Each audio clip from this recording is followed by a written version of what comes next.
What's up with the squad? Back with another video. I seen that's how that was going out. Make sure you hit the like button, hit the subscribe button for me, please. Make sure y'all also go check out Doug and X out. Amazing guy. So make sure y'all do that if y'all haven't yet. Let's get in the video. It's pretty bad. Sunny Hostin's legal opinion of I don't know how she got into the Trump trial, but she got to sit and watch. And she's coming back as the big expert to The View. But she had to use binoculars to see, which means he's probably like a quarter mile away from seeing Trump's face. Anyway, It must be a big courtroom. it's the worst legal analysis. This is where the happy patriots are. We like making fun of even the View's commentary on Trump. Sunny Hostin, who's some kind of a legal person, she gets everything wrong. I'm a comic book guy. I have better commentary than Sunny. Welcome to Doug in Exile. Let's get to it. Here's Whoopi's introduction. You want to talk about mental anguish? This man brought this on himself. Nobody did this to him. And why aren't you in Washington doing your job? This is Whoopi responding to the last video we did about Mike Johnson coming out in support and JD Vance coming out in support. She's like, why aren't you back at home doing your job instead of supporting Trump? And her claim is that Trump did this to himself. Well, if he did do it to himself, he did it like 15 or 20 years ago. And suddenly here comes the trials after he announces that he's going to run. So no, he did not do that to himself, Whoopi. There's a whole new way to look at Melania now. Yeah. She's the one who called sexual assault locker room talk. Did you know that? She came up with that. Yeah. That's what they're saying. Yeah, Michael that's what Michael. I don't even know why Joy be even talking. She was a fan of Trump. Like man. This whole show. Here we go. I'm sorry, y'all, that we got to play. I know y'all hate it, but. Allegedly, she came up with that whole idea. And of course, they have to go after Melania Trump, even though she's not even a part of this trial. They go after her as some kind of weirdo for sticking with Trump and standing by her man instead of believing Stormy Daniels. There you go. And so what is the reason that she's helping him? Well, let's see what Sunny knows. But is she afraid they're going to deport her to Slovenia? Now, that's just racist, that she's afraid they're going to deport her to Slovenia. But soon somebody say something on a different side other than the Democrats, they quick to say something is the R word. That's what gets on my nerves. But then they can just say it so free, like that gets on my nerves. It truly does. It truly does. Everybody that is considered conservative, Republican, any of that, all you the R word. Like, how do y'all how do people sit there and make it to where you can actually say that? Like, I told you, my dad. It was actually kind of funny yesterday. We was all in the game, right? I tell y'all, we play Call of Duty every day. Every other, we try to play every night, but it relieves stress, all that. Okay, so my dad, he I think Steph had brought up something. No, it was a guy on our team actually that was talking about the debate, and I didn't know they had those the certain rules. I didn't want some type of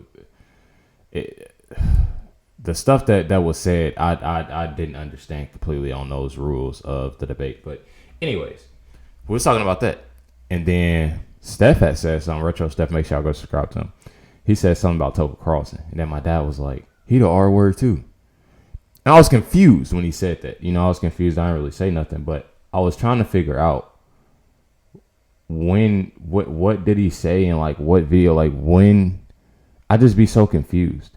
And it's like you can't really say anything at all being in America because somebody's going to say, oh, it's the R word. And people are so soft. Like, I was just watching a movie. And we're going to get back to the video. I'm sorry, y'all. I'm a little talkative today. I was watching a movie that was back, 2012, 2013. And there was so many movies that you can watch. And you can't put out that movie today because people, oh, yes, that considered the R word and this color and this, he can't say that and she can't say that and they can't do this. It's so crazy now. It's so crazy now. I'm telling you, like it's so insane, but it's a lot of stuff, just like Joy just said, that's not, stuff like that ain't cool. That ain't right. But I just don't get it. All in all, more of the story is people gotta stop with, you know, the first of all, being you any type of that R word. Like I don't like it at all. Obviously, you know, we got bigger things to worry about. And if you are, I mean, do what you do, you know. But my thing is that we gotta stop. We gotta stop the divide, and we gotta stop, you know. And sadly, you know, where we going right now, you know, it's not. All we can pray for, you know, and hope for is the fact that we got somebody coming great, you know, in office. So they better be ready for that. She's helping Trump because he's the father of her son, Barron. Is that a good reason? All these women who don't even understand like the basics of the way a family works. I don't know. What I want to do is give a little color to the courtroom because a lot of people are... Redo that. No. Okay, you have two women talking about they're going to bring some color to the courtroom. I don't know if I'm even allowed to comment on that. So I'm just going to leave it right here as... Well, I am. I am. The simple fact of, oh, we need like that right there. That's what I'm talking about. People are too focused on the whole color thing and, oh, yeah, we need like that. Man, people got to quit. I'm telling you. Like, people gotta like chill out with that. Like, it gets on my nerves so much, and I get hate a lot. You know, I get hate a lot. I get hate from my own family sometimes. You know, I get hate from my own family sometimes just because, you know, I date, you know, a white woman. We have biracial kids. So I already, even before that, I don't like the whole color. Like, people gotta stop doing it. Like, we can't even be cool. We can't even be cool. Like. And I'm saying, like, we can't be cool as in, you know, you have people literally making everything about color. Everything. There's so many people. You know, I seen, you know, a video. I just seen the video yesterday or the other day. And it was like, oh, I love our people.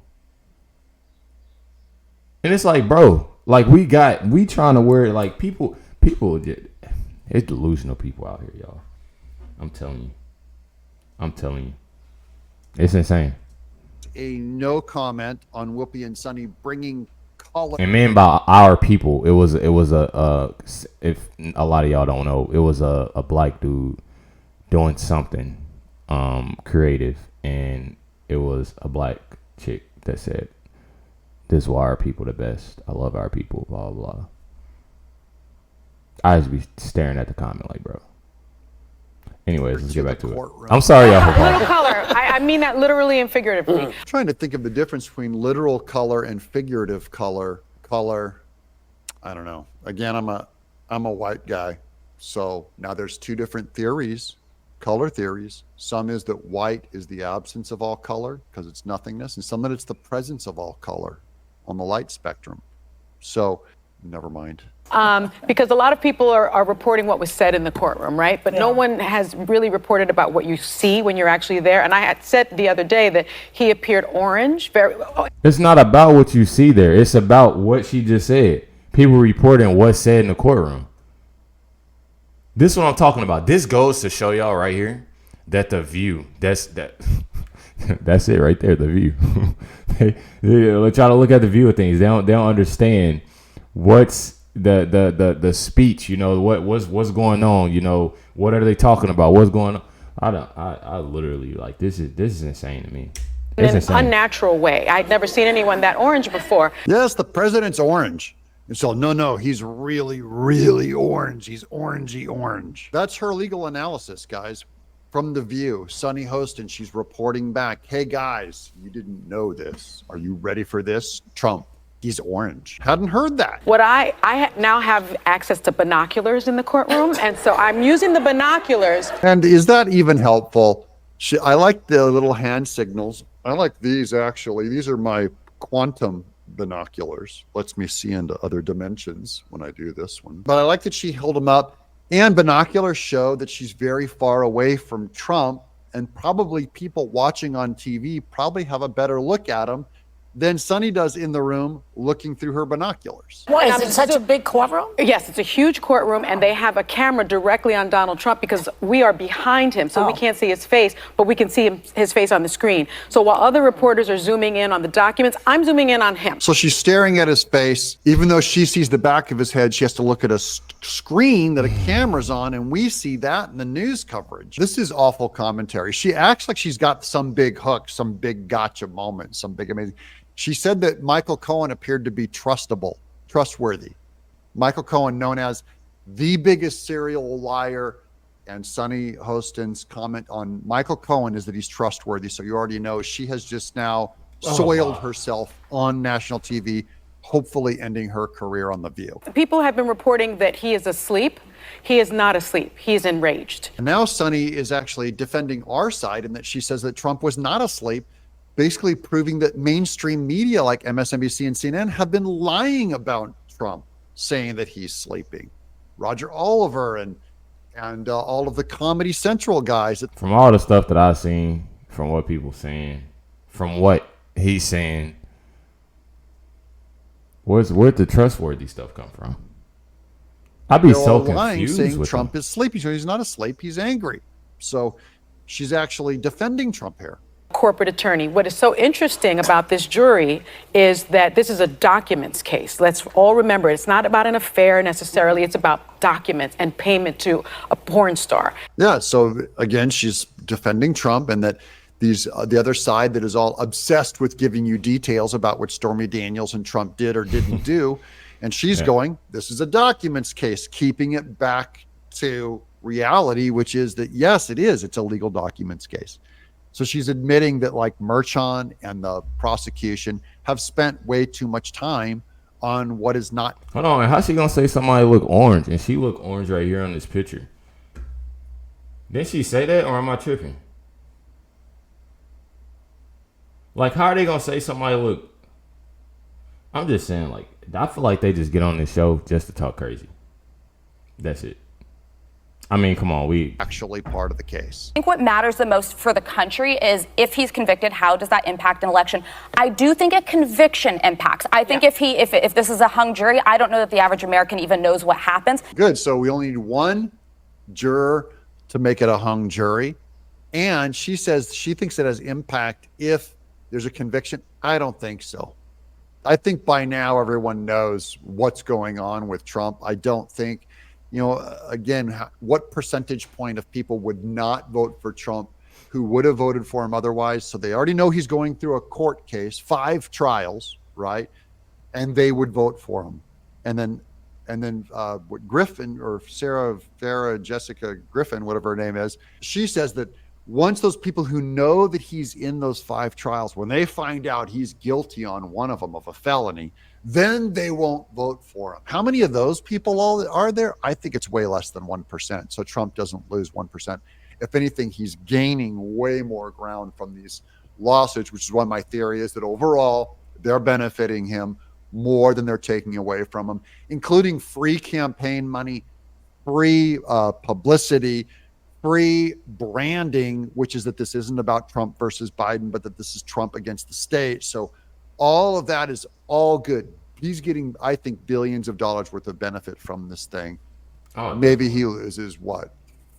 0.5% of people. I just don't think they would have voted for him anyways if they're not going to vote for him at this point. I'm Doug in exile. Honestly, I think everybody is understanding and seeing what's going on with, Trump. So a lot of people, even, you have Democrats getting on, and you obviously don't see who people are voting for, but you see Democrats, you see people that's independent, you see people that don't really know, and they get on the news, they get on this, channel, and they talk about it and give their input, and most of the input is what they're doing to Trump is wrong. The View, back to them, how I look at it and I see it is the fact that they are so in denial and can be so delusional about everything that they say stuff that's defending Trump and they don't even know it. Honestly, you sit there and watch. They say stuff that actually defends So they don't even know what they're talking about, though. Make sure y'all hit the like button, the subscribe button. Definitely appreciate y'all. Make sure y'all go check out Doug and Ace out for me. Make sure y'all stay tuned for the next video. Catch y'all next one.